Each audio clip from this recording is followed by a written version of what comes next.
For over 1,000 generations, buck knives were guardians of the Republic. Before the dark times, before the Empire. Greetings, all you buck-loving mongoloids out there. Welcome back to Baxter's Blades. You are entering the Tiger Pit.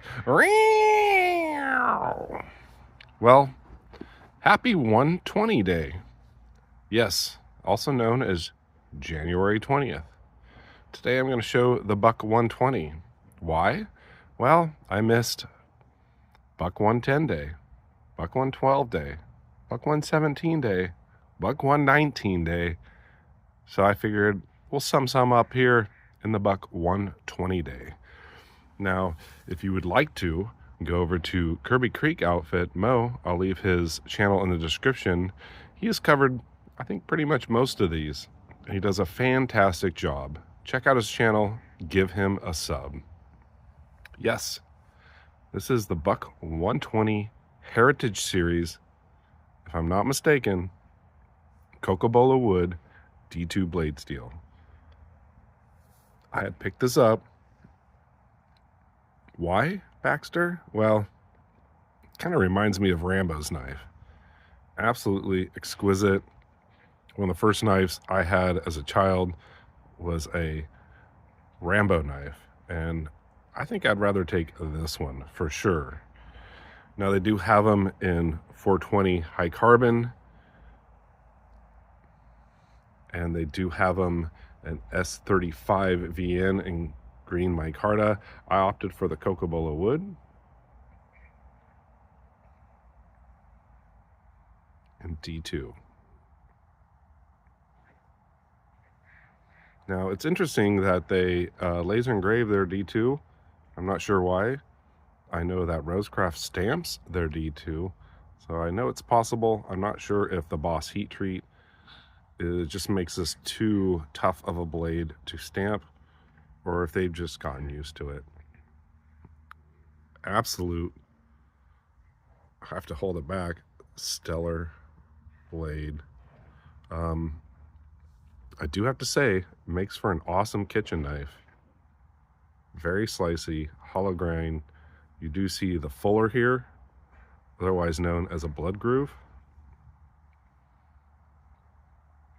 Beautiful swedging here at the tip. Be very careful with this. It's very pointy. Check out the blade grind. I showed this probably a few months ago, but it's 120, so why not? Just a mean machine. Rambo would be proud, for sure. Oh, my Remington Bobcat, meow, Zippo. Well, it's funny I have this because I don't have any Remingtons. Maybe someday I will. But absolutely love this Zippo. It is fantastic. Let me move a few things out of the way here. I'll be back. Okay then, I am back. So let's show the sheath so I can get out of the way here. It is a made in Mexico sheath. I don't know if you can see down there, it says made in Mexico. They make fantastic sheaths. I don't think I was really dissing on them. I do prefer the USA made sheaths, but I did a video the other day and said it's a made in Mexico sheath, and somebody's like, don't dig it. Mexico makes fantastic, they do fantastic leather work. And yes, they do. And I just prefer the USA made ones because they're a little bit more supple. These are a little bit more stiff, but will hold up in the test of time for sure. So I am not knocking these sheaths. They are absolutely fantastic. Sometimes though, when you do snap, you do get a little rattle. As you can see this here, sometimes it rattles on the sheath. I think it fits this one really nice. My 117 did rattle a bit. I did buy a different sheath for it. You can see 120 stamped on the back there. So yes, happy 120 day. I did miss buck 110 day. So let's show a buck 110 in honor of the buck 110 day. Picked this up from the Buck Factory when I was in Idaho in spring. This is just a 420, and I cannot remember if this was African ebony. It's some special wood. It reminds me of the older ones. It has a nice grain and tiger striping to it, is what I call it. I think it's too thick to fall through that crack.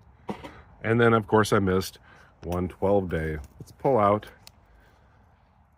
the 112 in ebony and nickel silver with the drop point.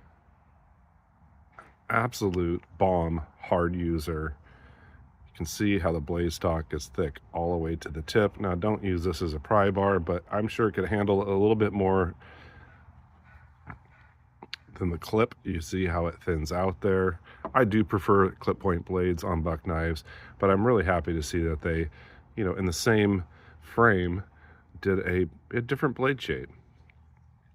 This is Boss Heat treated S30V, just a screamer, great work knife for sure. I'll be back. I am back. Yeah, excuse the interruption. Somebody just drove up. So in honor of 117 day, so this is my Buck 117, also Heritage Cocobolo D2 steel. This is the sheath I picked up. I think these only run, I can't remember what they run, but you can get them for about $10. Now they're set up so you can hook it to your pack. Way more secure. It kind of rattles around a bit. I guess you could tighten that up. There you go, less rattle. Very cool sheath. I picked this up because, well, they don't have very many other aftermarket sheaths for the 117. Let's pull it out here. This has got to be one of my favorite fixed blades by Buck Knives. It is just a great size, the size of a 110, but the blade is longer and the handle is shorter. And of course, it's non-folding. Again, it is D2 Cocobolo Heritage Series.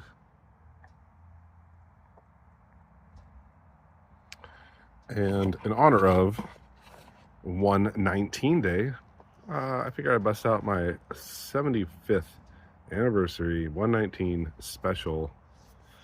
Picked this up from my buddy Brad. Cocobolo wood 420, high carbon. You can see it's stamped there.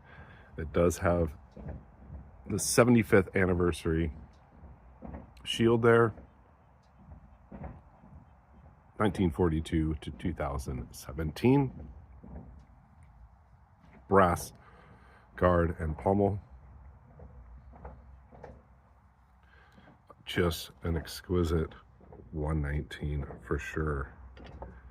Get there. They're all in frame.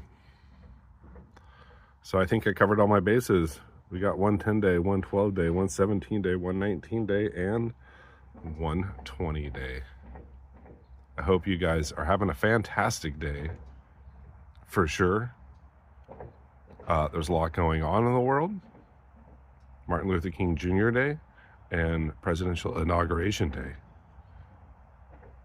So I figured I'd show some knives, seeing as I'm not getting any mail drops today because the Postal Service is closed.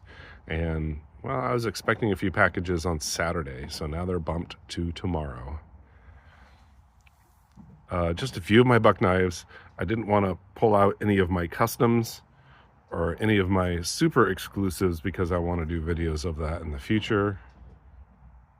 You all, stay sharp, be kind, and take chances. Take care.